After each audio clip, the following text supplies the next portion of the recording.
Hi, everybody. I think, did Corey, you got it emailed? I sent it to Susanna a few minutes ago. Yeah, sorry, we were still having issues with printing and such, but we're gonna go ahead and put it up on the board, and you should have it there. So we'll give you a minute to. Did you send it very long ago? Yes, not very long May need ago. to. We've been trying to refresh and refresh. It's been. It went like 2 minutes ago, so it may just be in the tubes, the internet tubes. Got it. Yeah.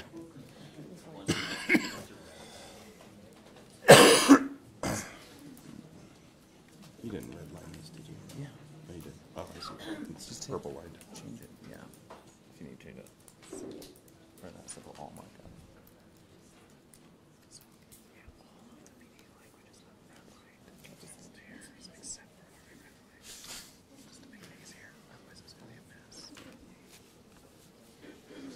So just give us, just let us know when you're ready to go. And Yeah.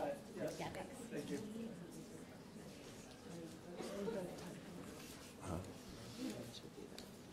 oh yeah, What? there's a typo. No, it's in the corrected version. I don't know why yours is that way. She's looking down her phone. It doesn't show. Oh, it's because it's on your phone. Okay. Okay. Sorry, we thought we had a typo, but we're good. So we're just going to, we're going to start with the PDU conversation and kind of move through and just kind of walk through. We've actually, thank you for all the hard work that you've done today. We have been able to accept the majority of your language, so I think that's pretty exciting.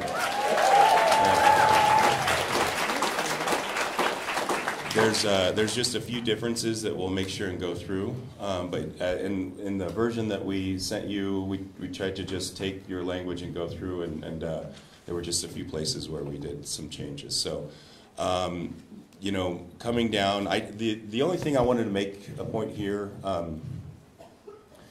we think this is okay in terms of, I think the movement that you all made this morning in terms of around.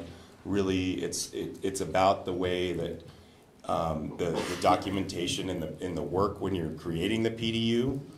Therefore, it doesn't put the burden of I just wanted to make sure and call that out and acknowledge it, because that was one of the things that was a big sticking point, and the fact that we don't want to make more work for our teachers going out there, but with the increased incentive for the PDU leaders, and it does put a little bit more burden on them, but that's part of what we do, right? Sure, and Pam, I wanted just to make sure like the level of complexity that we create is completely within our joint control, and so we really wanted to make sure that as we were describing this, that we were intentionally trying to decrease the level of complexity, because it's completely within our control to do that.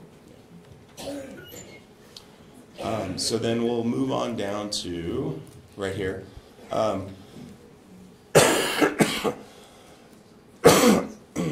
Excuse me. And just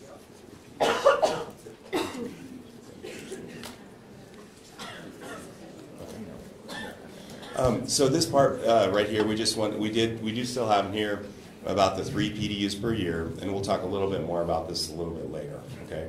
So we'll come back to that, but I wanted to make sure and point that out. That is a difference between your language and our language. Once again, I've done 2 PDUs, and but we wanted to make sure and get that in. The next one is around the definition of consensus, and just the implementation team will approve the guidelines by consensus.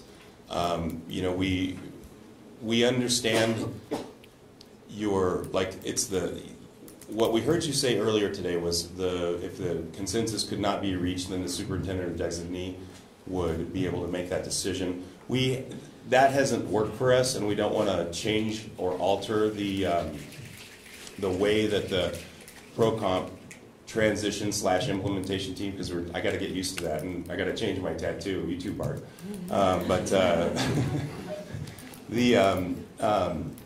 We didn't want to change the spirit of that, because we have 13 years now, I guess, really. It's been since 2005 that committee has been in place, and that definition of consensus has been in there since 2008, and we didn't want to have any change in that. We have, and Pam, I mean, we can speak to it later if need be, but just we wanted to make sure and continue with that component. Let us know if you have any questions on that. Let's keep going down.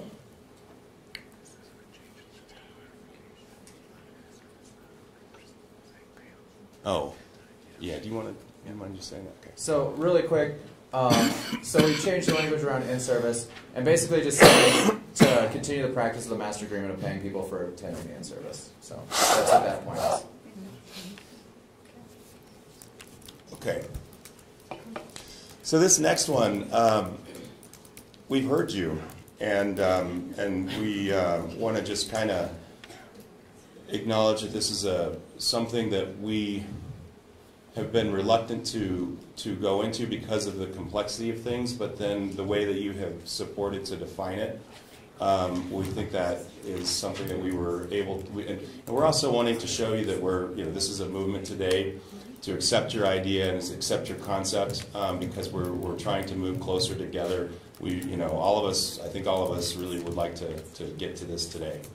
So what we did here is we have accepted your concept on longevity. So all employees shall receive an additional lane movement for his or her educational level upon 10 years within the last 15 of service in the district. The change we did have was within the, you all had it as a kind of a lump sum payment, and we felt like we had some wiggle room in there in terms of employees may, when they get to that doctorate degree, and they can't move any further with the longevity, we did it as a $2,000 base build past that. So we felt we had the room to do that. Any other thoughts or questions? Oh yeah, we just said yeah. Sorry, just the other part, just to be clear, Rob said doctors would also apply on our salary schedule to folks on MA 54 because they can't move to the using longevity. Yeah. So. Anything else to say before the No. questions? Thanks, Corey, on that. I want to make sure, because I think I understand. Yeah. Overarching, people can move into the doctorate lane, but all except for using longevity. Is that how? So is the current schedule and PDUs. Right. So the way folks can move from MA 54 into the doctorate lane without a doctorate under proposal is still the Advanced License National Board component that we had before, Okay. but not longevity or PDUs or college credits, unless they get a PhD. Okay, Or that's a helpful, doctorate, because I don't I'm sorry, think not a we. PhD. Yeah, that's helpful. Thank you very much. Can I just say that back? I want to make sure. Yeah. So if you're at MA 54, you can move into the doctorate with an advanced license or with a national board. You cannot move into it with PDU or with college credit. unless you, or longevity, unless you earn a doctorate. That is correct. Okay. Okay.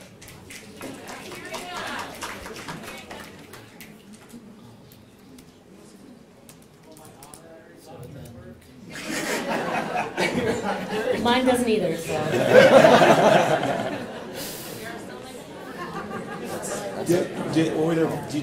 We did want to get to another component, but we wanted to make sure that we didn't move on without having other questions that you may have. Yeah, we're just going to have to model and look at it, but I think I understand the concept, and if as we're modeling we have questions, we can definitely ask questions. So yeah. So we're good? Okay. Yeah, thank you. So the next thing that we wanted to kind of tackle, and we realized that if we don't start talking, getting some other pieces into the conversation, then it's going to take us a lot longer, and I don't think I can take another night of only sleeping 5 hours, so I'm sure you are feeling the same. So we wanted to start talking about a little bit about where we've been in terms of the pro-comp ballot language, and we kind of wanted to start opening that conversation up a bit. And Michelle, do you have that ballot language handy? We can. Oh, it's Dana's computer. Let me send it. Can you send it? Or I can send it real fast. Yeah, it's in the pro-comp agreement if you just... So where we were with this, and I'm just going to pull it up on mine and I'm going to speak to it because I know we all know it quite well. I'm sorry. Yeah, did you mind? I'm still. I think it's the last. By the way, my tea is working. Thank you, everybody who brought me tea and stuff. And but I'm going to let Pam kind of take this over a little bit. Okay. I can't see, so let me borrow your computer. Okay. Ballot language is really just pretty short and to the point. So it was, shall Denver Public Schools, taxes be shall Denver Public Schools, School District Number 1, taxes be increased $25 million per year adjusted for inflation solely and exclusively to fund the professional compensation system for teachers, PROCOM, which tax increase shall terminate if PROCOM terminates, including compensation for two teachers for teaching in hard-to-staff schools, teaching in hard-to-fill positions such as math, science, and special education, increasing teacher knowledge and teaching skills by successfully completing PROCOM-approved advanced degrees, professional teaching standards, licenses, and additional trainings to improve classroom skills, positive evaluations of teacher performance, meeting or exceeding objectives for student learning, achieving distinguished schools status, by an additional property tax levy that results in the dollar amount of revenue set forth above in the current budget year and the same dollar amount adjusted annually in each budget year thereafter for inflation as measured by the Denver-Boulder-Greeley Consumer Price Index, which revenue shall be solely and exclusively for and none of which will be spent for any purpose other than funding PROCOM. So one of the things we want you to notice right off the bat is there's not a single word in there about bonuses. It's about paying teachers.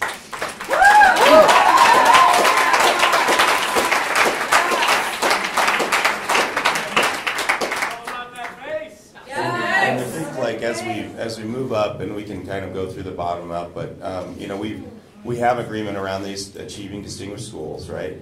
We have agreement around the positive evaluations and exceeding objectives, in that is incorporated into our comprehensive performance evaluation, which is part of the entire evaluation package, because everything that, all of those things feed into that, right? That's so that is, and the way we have that written now is, if you are approaching effective or distinguished, then you get that, yeah. So the next one is around the knowledge and skills. We've done a lot of work around this one today, a lot of work yesterday and today around the PDU, the professional degrees, all those parts and pieces. We have agreement around the hard to fill positions. And so really where we are, and we have agreement in some around the teaching of hard to staff schools. And I think that's where we, you know, this is like the elephant in the room, right? So I thought we should just start to have that conversation around it. Where we have tried to approach this in our proposals has really been around the Title I incentive and some background on that, right? So, and I know you all know this, but I'm also trying to, you know, educate the audience on this. We used to have a pretty complicated formula in our last agreement around where we would do 50% of schools, right? So we had this formula we had to look at constantly to say, okay, of our elementary schools, of our middle schools, of our high schools, in order to pay 50% of our schools and to get that in, we had to always kind of watch those numbers and where pieces were. And that's where a lot of schools would drop off the list or drop on the list. We had we introduced new terms like smoothing, and we won't go into that. But the point is, we then have evolved in our thinking over the years, I think jointly, and to where the point where we decided, okay, so most of these schools, right, there's only a dividing line, and that's just where we put the cut point. Why don't we pay all of the schools that are having these hard to staff type situations? And so that's why we came up with the Title I incentive to say, let's just, you know, let's pay all of these schools, because we know these are all the schools that have difficulty with them. And I think really our consternation in this whole process has been that we have the high priority schools, right? And you know, and those words have changed over time from high priority to high poverty. And you know, and some of those schools are definitely the highest poverty schools, and some aren't necessarily, right? So it's that high priority idea we've been looking at. It's been our thinking, and we approached this in 2017 when we talked to you all in the master agreement around what can we do to support those schools, right? And what can we do to support all schools? And so we brought a lot of proposals in 2017 around, you know, are there ways we can increase class size for those schools? Are there ways, or excuse me, decrease, not increase. Stop!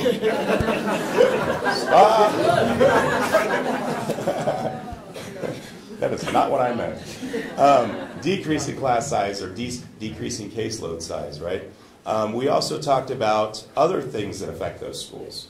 And some of those other things that came around were leadership in those schools, right? Leadership has been a major reason that teachers leave those schools.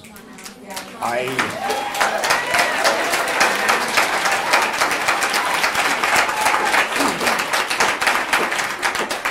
think we all know that you know, there's, and it's a difficult job, right? Because there's, in terms of really getting a school and inspiring a school and moving a school towards that, it takes definitely a well-trained leader to do that.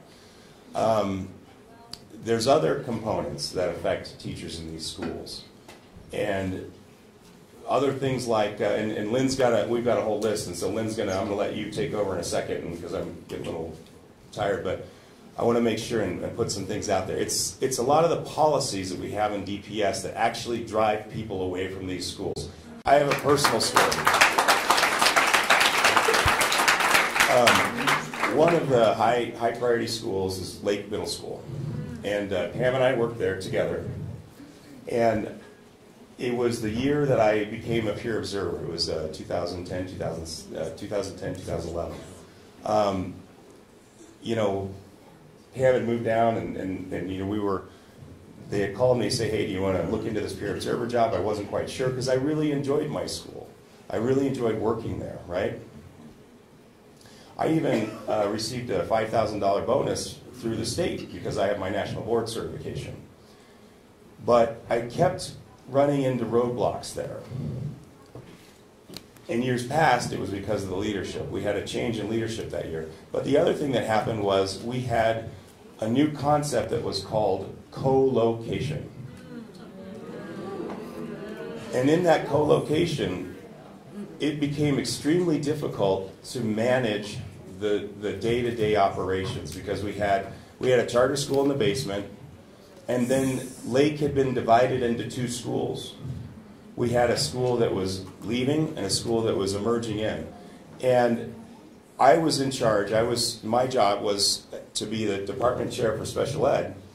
And my job was to go between those two schools and try to make sense of things.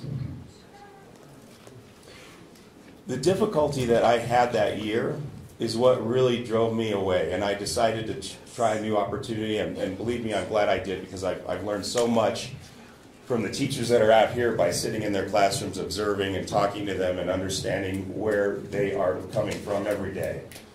But the difficulty at that point in time was we had two different schools, we had two different bosses, so there was two sets of administration, and the thing that drove me nuts was the district said if the new school was doing something that was really supportive of students, the district told the old school phasing out, we couldn't do any of those things.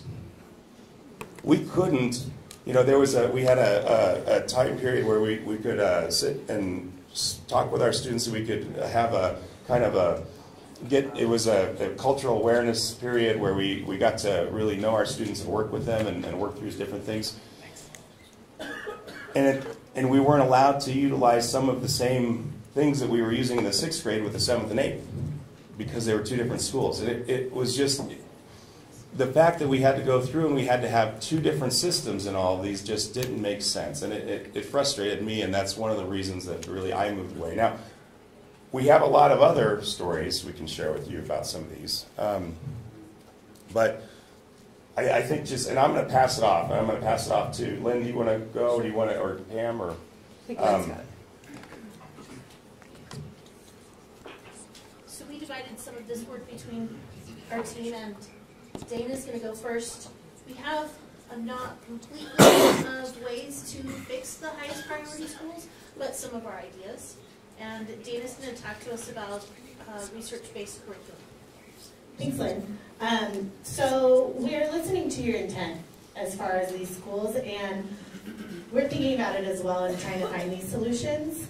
And so students who are affected by a low socioeconomic environment benefit most from peer-reviewed, research-based curriculum. A focus on this rich, effective curriculum instead of a bonus Band-Aid is the support that these students and schools need to close that opportunity gap that we're all working to close. If we invest in the materials and trainings in research-based curriculum, we can truly serve the needs of the highest priority schools to maintain and sustain effective instruction in them. Sure. Thank you, Dana. Amanda's going to talk next about whole child supports. And the part of whole child supports that I really want to focus on is just how much looking at classroom size and looking at caseload and workload size really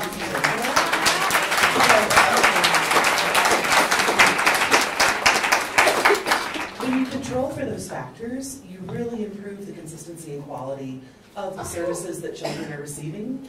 You improve teachers' ability to differentiate, to analyze. You improve professionals' ability to collaborate, to actually provide integrated services inside the classroom.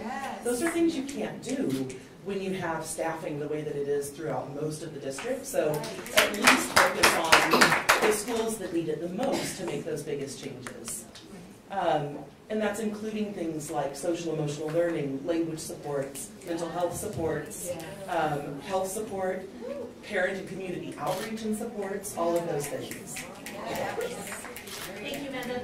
Next, my colleague Greg is going to talk to us about several other ways that we can fix highest priority schools. Sure. So, I've spent the last almost 27 years in these high-need schools. Okay, that's all I've done. And I can tell you, I've seen so many really good educators come and go. I mean, they become frustrated, they lack the support they need, and they don't stay. We have solutions to this. And you guys need to be listening to these. Rob already mentioned lowering class sizes. I mean, that makes the most sense right there. I mean, we have so many high needs and trauma-affected students that we deal with. I mean, they require a tremendous amount of time, and we don't have that time. Not when we have 35 children like that in a classroom. It doesn't, the math doesn't work out on that. We need smaller class sizes. And also removing the SPF penalty for teachers like us in these schools.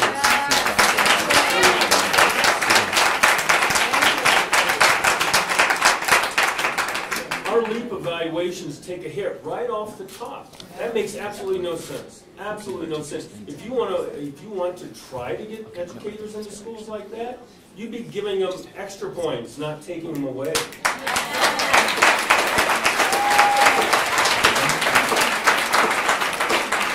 And Rob also mentioned instructional leadership, but we need effective instructional leadership in these schools. That is so crucial. But if we had that kind of leadership in these schools, we could provide the necessary support so that we could be successful. And that means having significantly more mental health supports and other wraparound services that we desperately need. But that would also, we need discipline policies in place in these schools that would, again, will allow us to be successful in these schools. if you start addressing some of those issues, I guarantee you will see you'll see student performance improvement. But until you recognize these things, it's not going to happen. You can throw all the money you want at it, and it's not. We need these kind of supports in these schools. So if we really care about these students in these schools, you will be looking at these things, and you'll be talking with educators. We are in the field. We know that what happens in the policy world doesn't necessarily come to reality in the field. And please come out to our schools and sit down and talk with us without the pomp and pageantry, but come in and talk with teachers, sit down with us and ask us about our days, ask us what we need, to how you can really help us be successful in these schools. I know that Rob is chomping at the bit over here, but I have a few more things to talk about. It's okay. Yeah. Really quickly, another way that we can fix our highest priority schools is to make sure that we are hiring more teachers of color. Our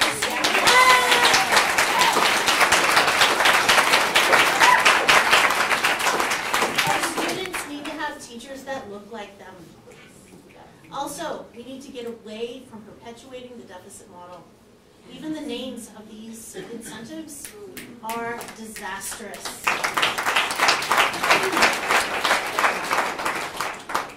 And then last but not least, there are innovation plans that are in place in these schools that are punitive. And we need to make sure that all of our teachers in our district are supported by Colorado labor laws. And restricting them from these laws and taking away their due process and their TECTA would not want me to go to one of these schools. The sustained non-probationary status of teachers in innovation schools are driving teachers away. And that is opposite of what we need to do to make sure that they have a 40-hour work week, an effective dining time, and lunchtime to be effective instruction. So, thank you for listening. And I know that, you know, as in my position, I get to see different things, and I know that you all are thinking about a lot of these things on different levels. Know that, and we know that it's in your interest to work with us in these on all of these topics, not just the others. But we just wanted to wanted to put it out there that that's what's been our concern about this, right? But we do want to say that we want you to know that we are open to the incentive because we know it's important to you. And we want, you know, and we're willing to entertain your ideas if we can get the base salary schedule that our teachers need.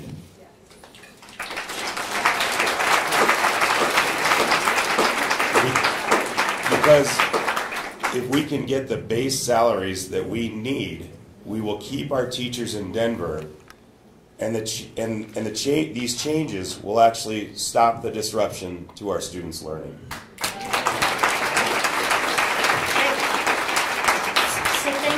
And, you know, as a teacher and as a school leader, I only ever worked in the kind of schools that we're talking about here. And so my personal experience is very similar, I think, to the personal experience that folks around the table here have talked about. And I think many of the things that you're talking about are deeply, deeply, deeply important to solving the issues that we have in the highest priority schools. And Lynn, I couldn't agree with you more. Like, the language in the original pro-comp of hard to serve schools is completely offensive. And I've worked my entire career against a deficit model, and in fact for things like the READ Act, where the state calls kids who qualify for READ plans as significantly reading deficient. Like, we refused to use that language and call it significantly below grade level because it is offensive to start from a deficit approach. And I've been really honest about that my entire career, that I believe deeply in working from assets, and so I think that's really important. Happy to hear that. I do want to just name a couple of the things that we have worked on to try to address some of these things. And I'm glad to hear you talk about the interest that you have in working collaboratively on these, because obviously we've done quite a bit and we're not yet where we need to be in terms of the outcomes that we're looking for in them. But certainly things like our student-based budget is intentionally set up to try to address the things that you're talking about in terms of having more money in the budget for these schools based on the characteristics of the children who attend them, so that you can do things like lower class size, so that you can do things like have more mental health services. In the most recent mill levy that we passed, we spend the funding $1 to every student, $4 to every student in poverty.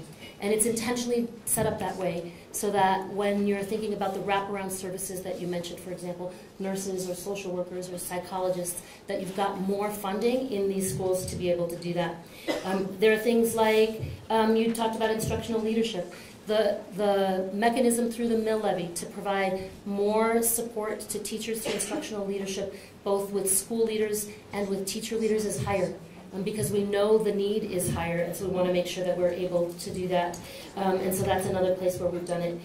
Thinking about discipline policies, I 100% agree that we need discipline policies that support the children in these schools. They are overwhelmingly Black and Latino, and having discipline policies that are overly punitive, that push kids out of school, that exacerbate the school-to-prison pipeline, is something that 100% we want to make sure that we are not doing. So couldn't agree with you more, but it's really important that we have discipline policies that support our children, that help them when they make mistakes, as we all do, to learn in a supportive manner that there are consequences, but that it's not a discipline policy that pushes kids out of school. So couldn't agree with that more in terms of how we think about that. I think it's also really important just to name, right now I believe, I'm really happy to hear you say that you're open.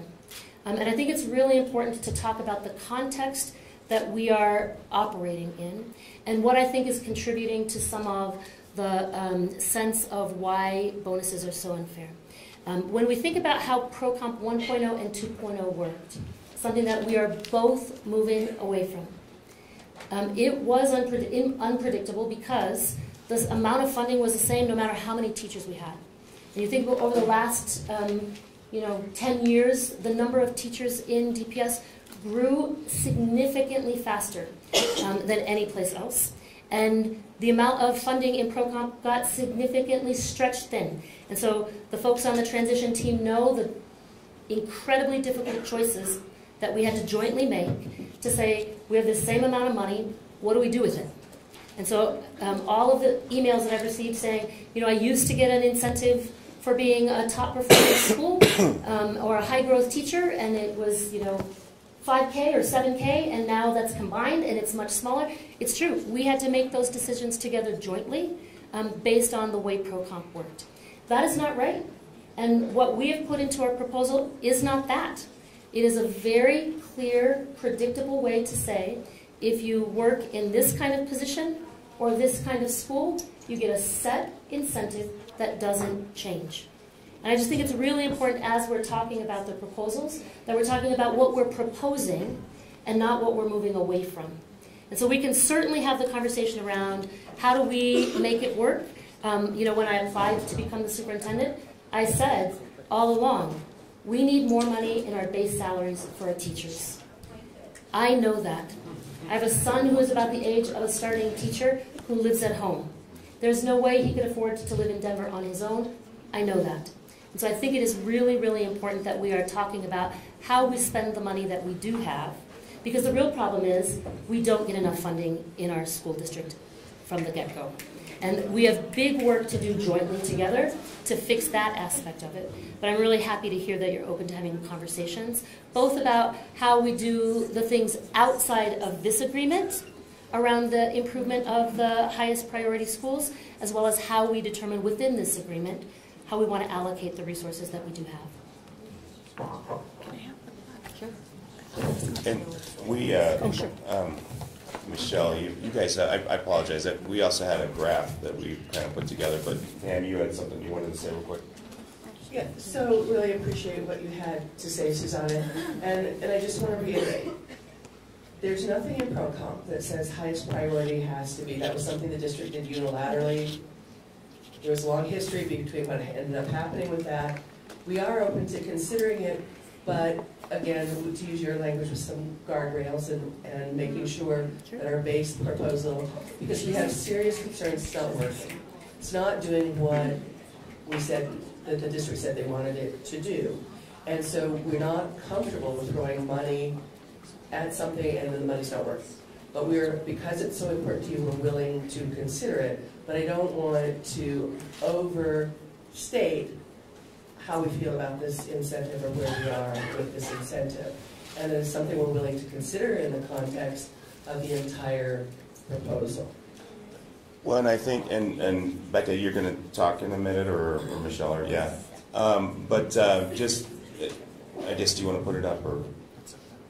The graph? Yeah, the graph. And so, Becca, did you want to talk to it, or? Okay, sorry.